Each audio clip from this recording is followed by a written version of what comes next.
Quand une femme m'annonce qu'elle a divorcé, automatiquement je lui dis félicitations. Je lui dis félicitations. Marcelo sera cuit. Marcelo est dans de beaux draps, je vous assure. Marcelo est dans de beaux draps. Parce que la vérité commence par atterrir. Il m'a aussi été reproché faussement qu'Esther venait déjà à Kinshasa du vivant de Blanche. Il y a longtemps que j'ai refusé dans ma vie. La nouvelle femme là. Parce qu'on ne peut pas comprendre à quel moment il a connu cette deuxième femme, à quel moment il a demandé à cette deuxième femme de l'épouser, à quel moment ils ont eu à faire des trucs.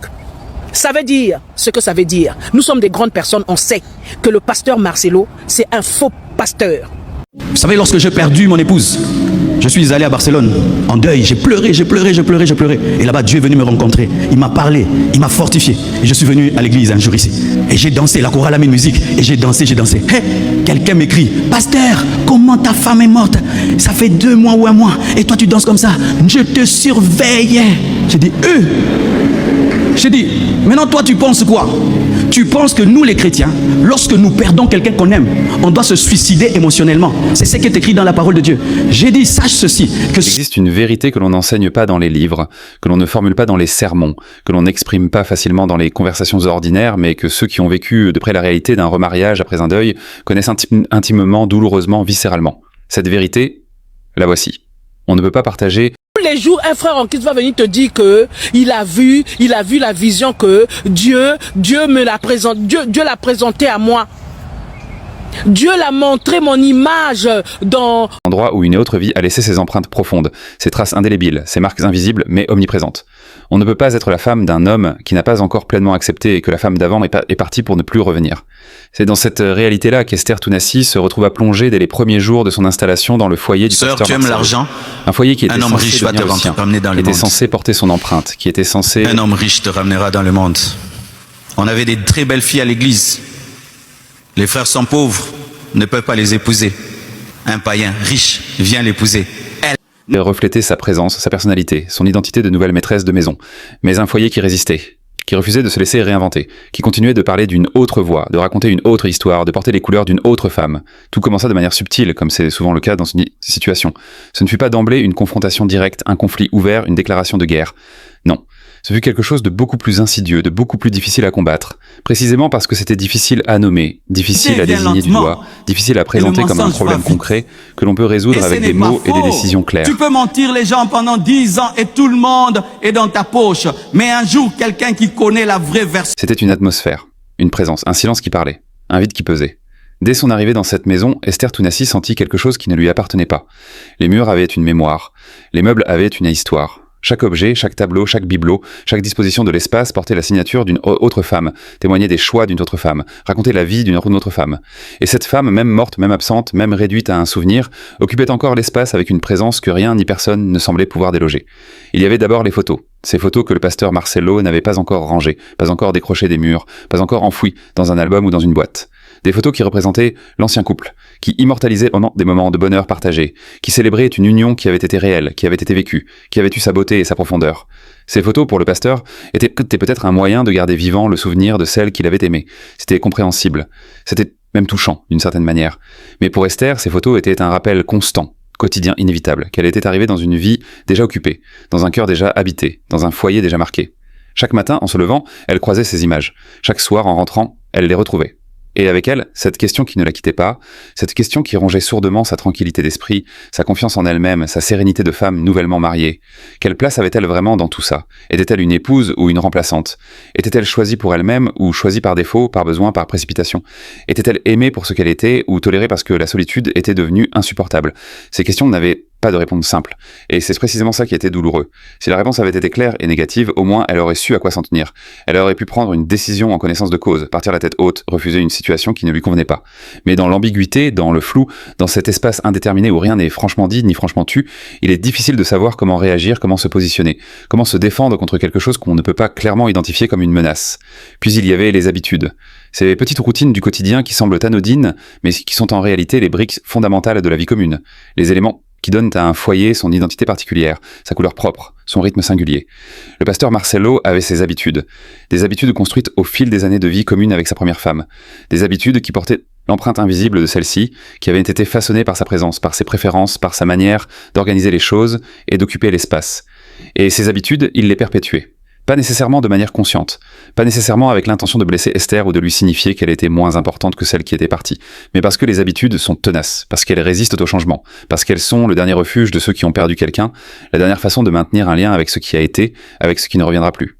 Perpétuer les habitudes de la vie commune avec la défunte, c'était pour le pasteur une manière de continuer à l'honorer, peut-être même à lui survivre d'une certaine façon.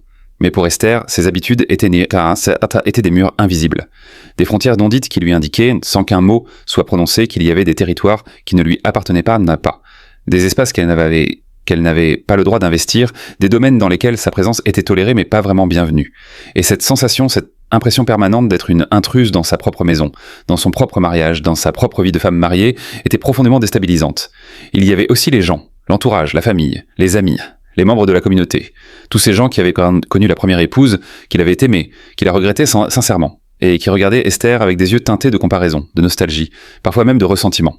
Pas tous bien sûr, pas ouvertement, pas avec méchanceté nécessairement, mais avec cette attitude particulière, ce comportement subtil mais perceptible, de ceux qui acceptent la nouvelle sans vraiment l'accueillir, qui cohabitent avec elle sans vraiment l'intégrer, qui lui parlent sans vraiment lui accorder la place qui devrait être la sienne. Les commentaires arrivaient par petites doses, comme des piqûres d'épingle dont chacune prise isolément semble négligeable, mais dont l'accumulation finit par devenir insupportable. Une phrase anodine en apparence mais lourde de sous-entendus. Un regard appuyé qui en dit plus que des mots. Une comparaison glissée dans la conversation avec une désinvolture feinte qui ne trompe personne. L'autre préparait ça différemment. Elle aurait fait comme ça, elle. C'est bizarre de voir quelqu'un d'autre à cette place. Des petites phrases comme ça, lancées sans réfléchir parfois, lancées avec intention d'autres fois, mais toutes ayant le même effet sur Esther. Lui rappeler qu'elle était la deuxième, qu'elle était la remplaçante, qu'elle occupait une place qui avait été celle de quelqu'un d'autre et que beaucoup n'avaient pas encore accepté de lui voir occuper.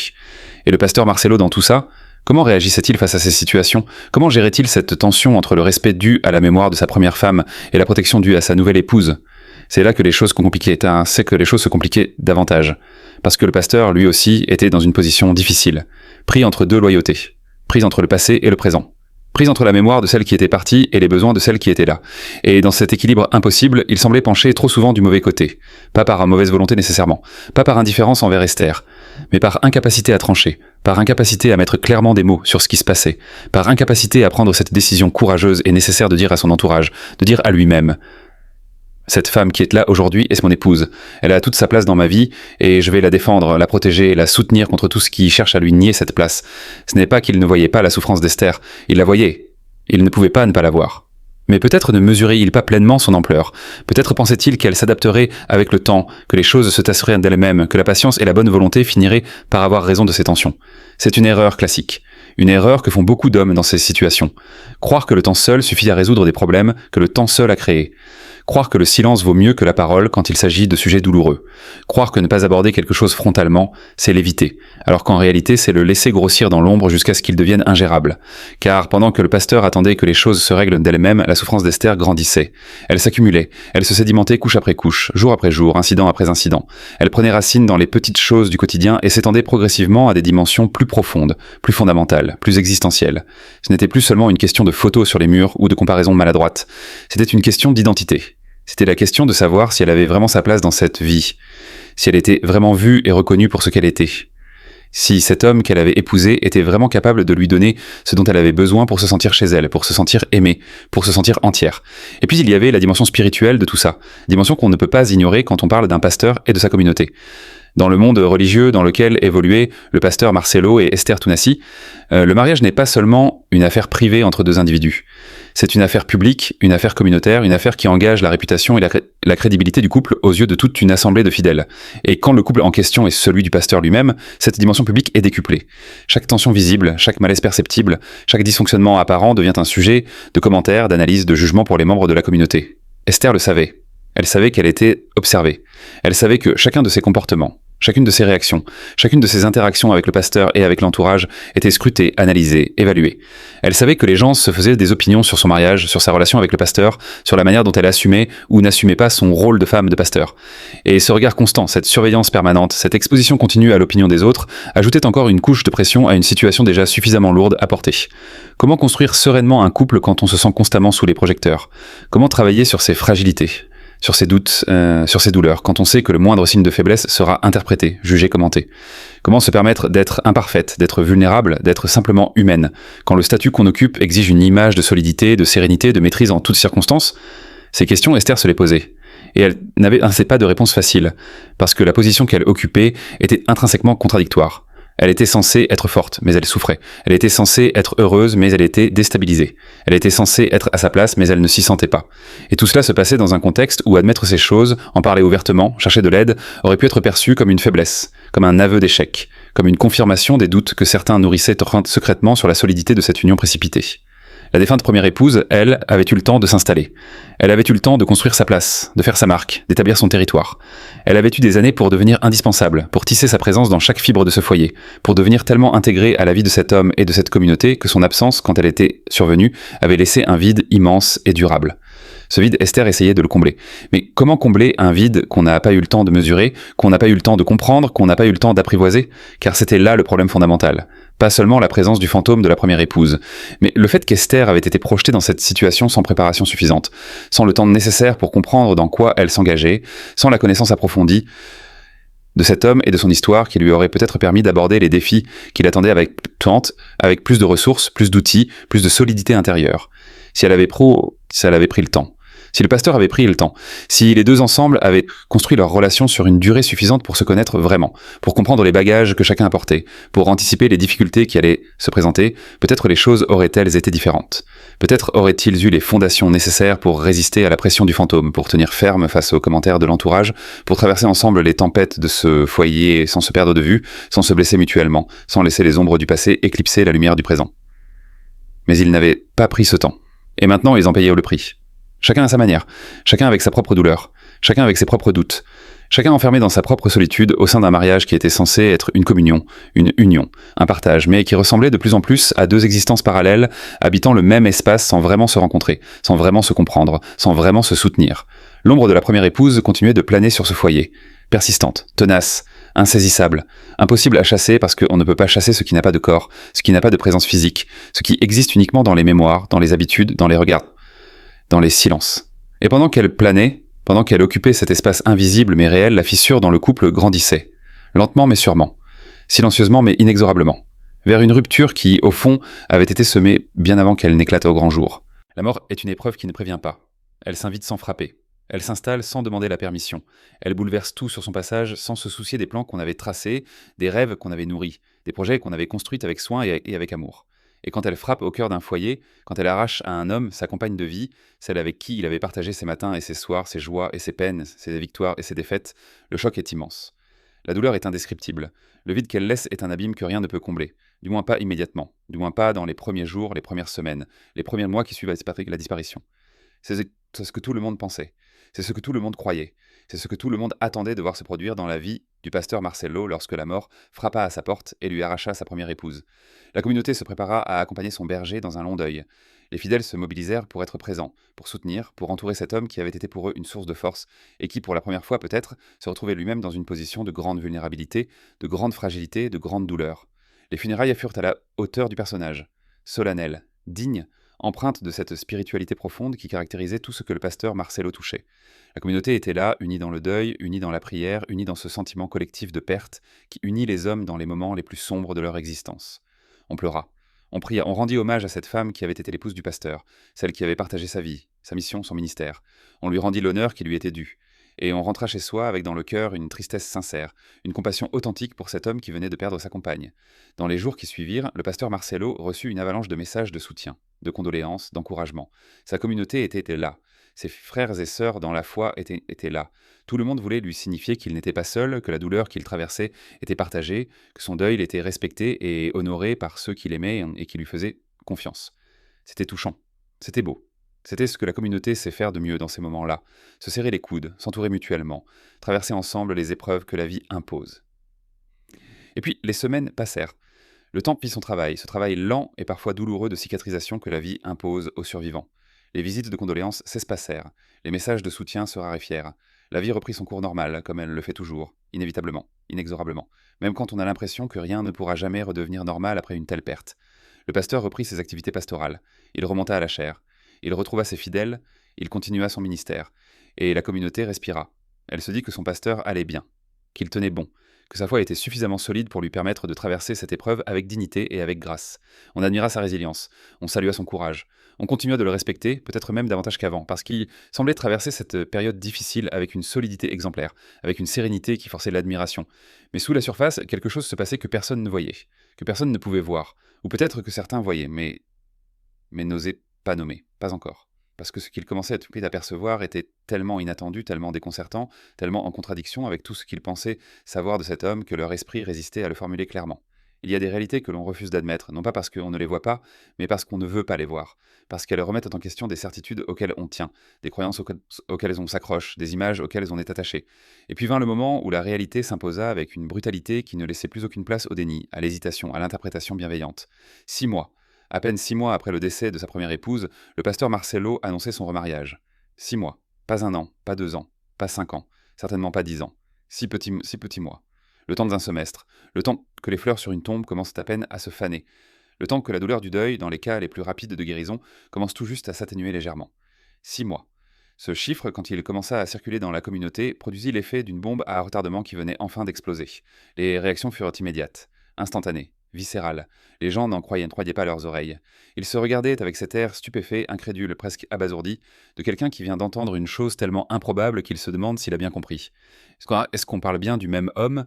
Est-ce qu'on parle bien du pasteur Marcelo, celui qui prêchait 5 à 10 ans de fréquentation avant le mariage, celui qui condamnait si vigoureusement la précipitation dans les unions, celui dont les sermons sur la patience et la sagesse matrimoniale avaient guidé tant de jeunes couples?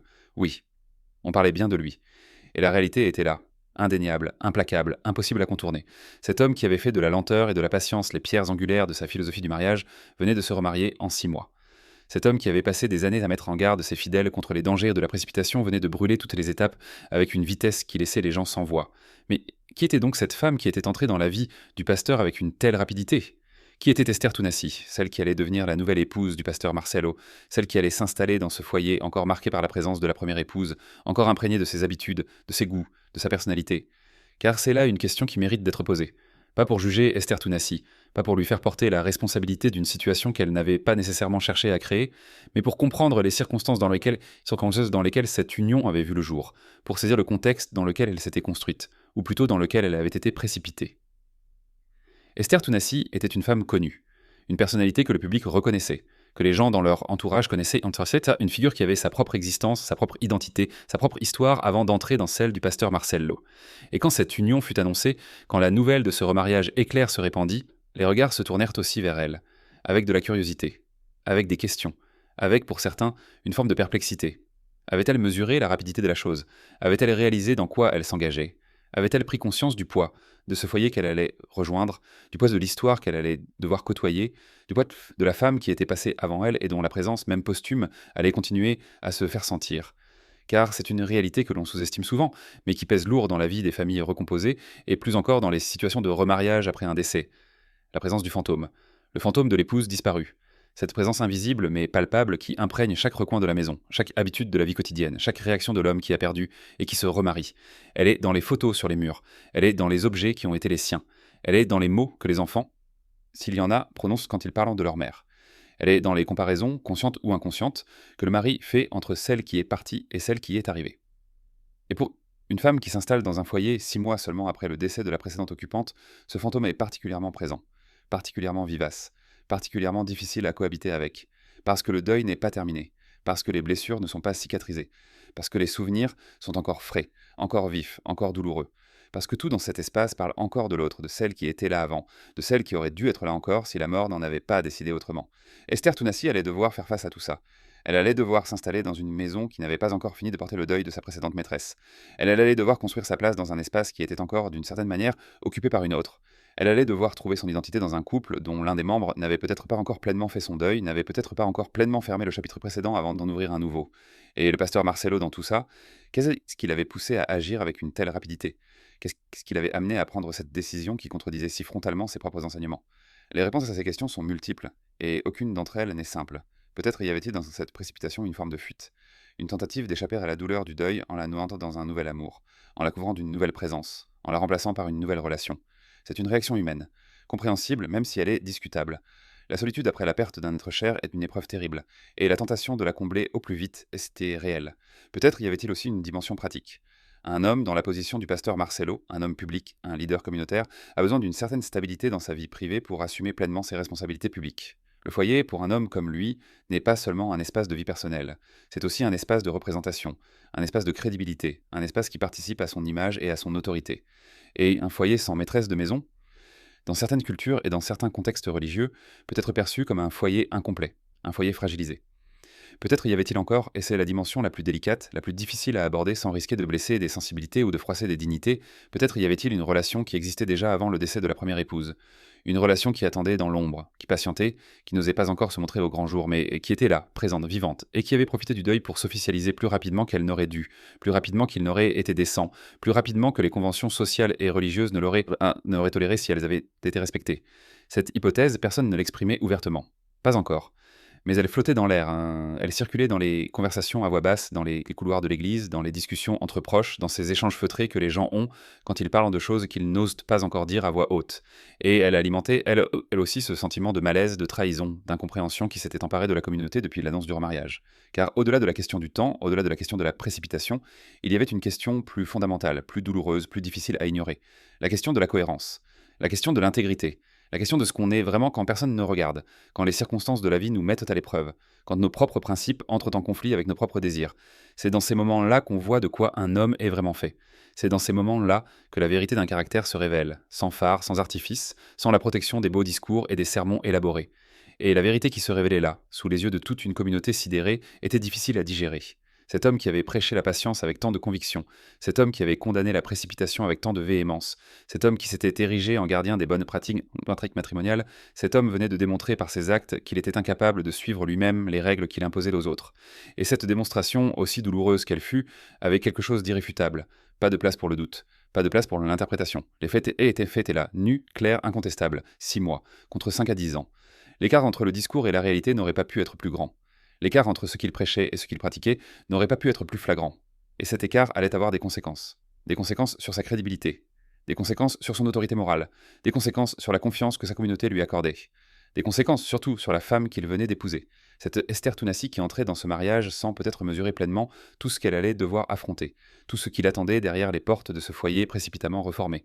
Car un mariage bâti dans la précipitation, un mariage construit sans le temps nécessaire à la connaissance mutuelle, un mariage célébré dans l'ombre d'un deuil à peine entamé, est un mariage fragile. Un mariage sur le fil. Un mariage qui porte en lui, dès ses premiers instants, les germes de sa propre fragilité. Pas nécessairement de son échec inévitable, car rien dans la vie n'est inévitable, et certains couples défient toutes les probabilités et réussissent là où tout semblait les condamner. Mais un mariage fragilisé. Un mariage qui devra travailler 2 fois plus fort pour surmonter les obstacles que sa naissance précipitée a semés sur son chemin. Et dans le cas d'Esther Tounassi et du pasteur Marcel Lowe, ces obstacles allaient s'avérer redoutables. Ils allaient prendre des formes diverses, des formes inattendues, des formes que ni l'un ni l'autre n'avaient peut-être anticipées au moment de se dire « oui ». Des formes qui allaient tester leur union, la mettre sous pression, la pousser dans ses retranchements les plus profonds et les plus douloureux. La route qui s'ouvrait devant eux était semée d'embûches. Et la première d'entre elles, la plus immédiate, la plus concrète, la plus difficile à ignorer, allait prendre le visage d'une femme qui n'était plus là en chair et en os, mais dont la présence continuait à se faire sentir avec une intensité qui défierait toutes les tentatives de l'effacer, de la remplacer, de la faire oublier. Le fantôme de la première épouse allait s'inviter dans leur foyer, et il n'avait aucune intention de partir. Il y a des hommes qui naissent avec le don de la parole. Des hommes dont la voix porte, dont les mots résonnent, dont les conseils s'impriment dans les esprits et comme une vérité gravée dans le marbre. Le pasteur Marcel Lowe était de ceux-là. Un homme de Dieu, un guide, une boussole pour des centaines, voire des milliers de fidèles qui le suivaient avec une confiance aveugle, une dévotion sincère, un respect profond. Chaque dimanche, chaque culte, chaque rassemblement était une occasion pour lui de monter à la chaire et de délivrer sa parole. Et cette parole, elle avait du poids, elle avait de la substance, elle avait cette qualité rare qui fait qu'on ne l'oublie pas une fois qu'on est rentré chez soi, une fois qu'on a repris le cours de sa vie ordinaire.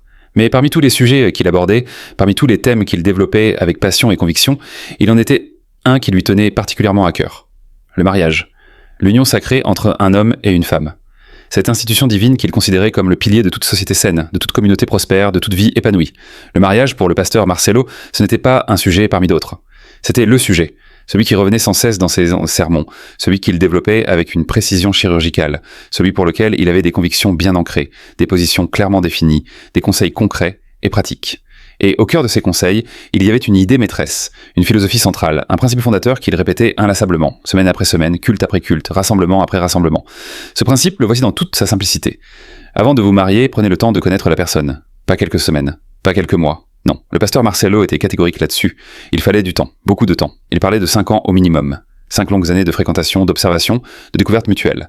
Et dans certains de ses sermons les plus élaborés, les plus détaillés, il poussait même ce délai jusqu'à 10 ans. 10 ans pour vraiment connaître quelqu'un. 10 ans pour comprendre qui est cette personne en profondeur, dans ses moments de joie comme dans ses moments de détresse, dans ses périodes de stabilité comme dans ses périodes de crise. Les fidèles l'écoutaient, fascinés. Il y avait quelque chose de profondément rassurant dans cette parole. Dans ce monde moderne où tout va vite, où les relations se nouent et se dénouent à la vitesse des réseaux sociaux, où le mariage est parfois traité comme un simple contrat qu'on peut résilier à la moindre difficulté, le pasteur Marcelo représentait une voix de la sagesse, une voix de la patience, une voix de la profondeur. Il disait aux jeunes couples « Ralentissez ». Il disait aux fiancés pressés « Attendez ». Il disait à ceux qui voulaient brûler les étapes « Le mariage n'est pas une course, c'est un marathon ». Et ses arguments étaient solides, logiques, difficiles à contredire. Il expliquait avec une pédagogie remarquable pourquoi ce temps était nécessaire. Il disait que les premières années d'une relation, c'est la période des illusions. La période où chacun montre sa meilleure face, où chacun fait des efforts pour plaire, pour séduire, pour convaincre. C'est la période du maquillage émotionnel, comme il aimait à l'appeler. On ne voit pas encore la vraie personne. On voit la version qu'elle veut bien nous montrer. Et cette version peut être très éloignée de la réalité profonde, de la nature authentique, du caractère véritable de l'individu. Puis venaient les années de révélation, les années où le masque commence à tomber, où les défauts apparaissent, où les habitudes se révèlent, où les différences de caractère, les divergences de valeurs, les incompatibilités de vision commencent à se manifester. C'est là que la vraie épreuve commence. C'est là qu'on peut vraiment juger si cette union est solide, si elle est construite sur des fondations durables, si elle peut résister aux tempêtes de la vie. Le pasteur Marcelo aimait utiliser des métaphores pour illustrer ses propos. Il comparait le mariage précipité à une maison construite sur du sable. Elle peut paraître belle de l'extérieur, elle peut sembler solide au premier regard, mais quand les pluies arrivent, quand les vents soufflent, quand les eaux montent, elle s'effondre. Parce que la fondation n'est pas solide. Parce qu'on n'a pas pris le temps de creuser assez profond, de vérifier la qualité du sol, de s'assurer que la base était vraiment stable avant de construire. À l'inverse, il décrivait le mariage bien préparé, bien mûri, bien réfléchi, comme une maison construite sur le roc. Pas spectaculaire peut-être dans les premières phases de construction, pas aussi rapide à édifier, mais solide, inébranlable, capable de tenir debout face à toutes les adversités, face à tous les défis, face à tous les orages que la vie ne manquerait pas d'envoyer. Les jeunes de l'église buvaient par ces paroles. Les couples en formation prenaient des notes, les parents transmettaient ces enseignements à leurs enfants. Le pasteur Marcelo était devenu, sans vraiment le chercher, la référence absolue en matière de conseil matrimonial dans sa communauté. On venait le consulter avant de s'engager. On lui demandait sa bénédiction, certes, mais aussi et surtout son avis, son analyse, son évaluation de la relation. Et quand il donnait le feu vert, quand il estimait que le couple était prêt, que la relation était suffisamment mûre, c'était comme un certificat de qualité, une garantie de solidité. Il n'hésitait pas non plus à dire les choses difficiles. C'est quelque chose de difficile. Quand un jeune homme venait le voir pour lui annoncer qu'il voulait se marier après seulement quelques mois de relation, le pasteur ne mâchait pas ses mots. Il était direct, franc, sans détour. Il lui disait clairement « Tu ne connais pas encore cette femme. Tu es encore dans la phase des illusions. Attends, prends le temps. Ne te précipite pas. Le mariage est un engagement pour la vie, et la vie est longue. Quelques mois d'attente supplémentaire ne changeront rien, si ce n'est de te donner une vision plus claire, plus réaliste, plus complète de la personne avec qui tu envisages de partager ton existence. » Et il avait des exemples, des histoires vécues, des témoignages de couples qui s'étaient précipités et qui avaient souffert les conséquences. Des mariages qui avaient débuté sous les meilleurs auspices, dans l'euphorie et l'enthousiasme des débuts, et qui s'étaient retrouvés en grande difficulté quelques années plus tard, quand les réalités de la vie commune avaient fini par s'imposer. Il racontait ces histoires sans nommer les personnes, bien sûr, mais avec suffisamment de détails pour que la leçon soit claire, pour que le message soit compris, pour que personne dans l'assemblée ne puisse dire qu'il n'avait pas été averti. Ce qui rendait ces enseignements encore plus puissants, encore plus crédibles, encore plus impactants, c'est qu'ils semblaient s'appuyer sur une expérience personnelle profonde. Le pasteur Marcelo ne parlait pas comme quelqu'un qui récite une théorie apprise dans un livre. Il parlait comme quelqu'un qui avait vécu, qui avait observé, qui avait accompagné des couples dans leur joie et dans leur peine, et qui avait tiré de ces expériences une sagesse authentique, une compréhension intime des mécanismes du couple, des dynamiques du mariage, des complexités de la vie à deux. Il y avait dans sa voix, quand il abordait ce sujet, une conviction qui ne s'invente pas, une passion qui ne se joue pas. On sentait que pour lui, ce n'était pas qu'un sermon parmi d'autres. C'était une cause, une mission. Il voulait protéger ses fidèles des erreurs qu'il avait peut-être vues autour de lui, des souffrances évitables, des déchirements inutiles qui naissent des unions précipitées, des mariages bâclés, des engagements pris à la légère. Les femmes de l'Église l'adoraient pour ça. Dans une société où les hommes ont tendance à vouloir aller vite, à brûler les étapes, à considérer que le temps passé à fréquenter est du temps perdu. Voilà un homme, et pas n'importe lequel, un pasteur, un leader spirituel qui leur donnait raison, qui leur disait qu'elles avaient le droit de prendre leur temps, qu'elles avaient même l'obligation de prendre leur temps, que se précipiter dans le mariage était une erreur, et que toute femme qui exigeait du temps, de la patience, de la maturité de la part de son prétendant était dans son bon droit. Les hommes, eux, recevaient le message différemment. Pour certains, c'était une invitation à la responsabilité, à la maturité, à la sérieux dans leur démarche amoureuse. Pour d'autres, c'était peut-être un peu contraignant, un peu idéaliste. Mais dans le contexte de l'église, dans l'espace du culte, devant l'autorité spirituelle du pasteur, personne ne contestait ouvertement. On acquiesçait. On prenait note. On repartait avec ces enseignements gravés dans la mémoire. Et puis, il y avait une autre dimension à ces sermons sur le mariage. Une dimension qui touchait à la fidélité, à la loyauté, à l'intégrité au sein du couple. Le pasteur Marcelo ne se contentait pas de parler du temps nécessaire avant le mariage. Il parlait aussi de la qualité de l'engagement une fois le mariage célébré. Il parlait de respect mutuel, de transparence, d'honnêteté. Il disait que le mariage n'est pas seulement une cérémonie, pas seulement un contrat légal ou religieux. C'est une promesse sacrée faite devant Dieu et devant les hommes, de se consacrer entièrement à l'autre, de lui être fidèle, de le respecter, de le chérir dans toutes les circonstances de la vie. Il était particulièrement sévère sur la question de l'infidélité. Dans ses sermons, il n'hésitait pas à dénoncer avec véhémence ce qu'il considérait comme l'une des plus grandes trahisons qu'un être humain puisse commettre envers son conjoint. Il décrivait l'adultère comme une destruction, pas seulement du mariage, mais de la personne elle-même, de son intégrité morale, de sa crédibilité spirituelle. Un homme qui trompe sa femme, disait-il, n'est pas seulement infidèle à son épouse, il est infidèle à lui-même. Il trahit ses propres valeurs, ses propres engagements, sa propre parole. Ces mots résonnaient fort dans l'assemblée. Il résonnait d'autant plus fort qu'il venait d'un homme qui semblait lui-même incarner ses valeurs. Le pasteur Marcelo avait l'image d'un homme droit, d'un homme intègre, d'un homme dont la vie personnelle était à la hauteur de ses enseignements publics. C'est ça, au fond, qui faisait toute la force de sa parole. Ce n'était pas seulement ce qu'il disait, c'était qui il était, ou du moins qui il semblait être aux yeux de sa communauté. Car c'est là que réside toute la puissance, mais aussi toute la fragilité de l'autorité morale. Elle repose sur la cohérence, sur l'alignement entre le discours et la vie, sur la capacité à pratiquer ce que l'on prêche. Et tant que cette cohérence est préservée, tant que cette cohérence est perceptible, tant que les fidèles peuvent regarder leur pasteur et se dire « Voilà un homme qui vit ce qu'il enseigne », l'autorité spirituelle est intacte, la crédibilité est totale, l'influence est immense. Le pasteur Marcelo jouissait de tout cela. Il était respecté, il était admiré, il était suivi. Ses conseils sur le mariage faisaient autorité dans sa communauté. Des jeunes couples organisaient leur vie en fonction de ses enseignements. Des parents lui envoyaient leurs enfants pour qu'il les conseille avant de s'engager. Des personnes en crise conjugale venaient frapper à sa porte pour lui demander de les aider à traverser les tempêtes de leur vie de couple. Il était, en quelque sorte, le gardien du temple matrimonial dans sa communauté. Celui qui connaissait les règles, celui qui les appliquait, celui qui pouvait les enseigner avec autorité parce que sa propre vie semblait en être la parfaite illustration. Mais voilà. La vie est parfois cruelle dans sa manière de rappeler aux hommes que personne n'est à l'abri de ses propres contradictions, que les leçons qu'on donne aux autres sont souvent celles qu'on a le plus de mal à s'appliquer à soi-même, que le discours et la réalité peuvent diverger de manière spectaculaire, de manière choquante, de manière à laisser une communauté entière sans voix, sans repère, avec ce sentiment douloureux d'avoir été trompée par celui en qui elle avait placé sa confiance la plus absolue. Car pendant que le pasteur Marcelo montait à sa chaire pour parler de patience, de temps, de connaissances approfondies avant le mariage, pendant qu'il condamnait avec véhémence la précipitation et l'infidélité, quelque chose se tramait dans l'ombre, quelque chose que ses fidèles ne pouvaient pas imaginer, quelque chose qui allait, le moment venu, fracasser l'image soigneusement construite de cet homme de Dieu, dont les paroles avaient guidé tant de vies, influencé tant de décisions, façonné tant de destinées. L'heure de vérité approchait, et quand elle arriverait, elle ne ferait pas de cadeau.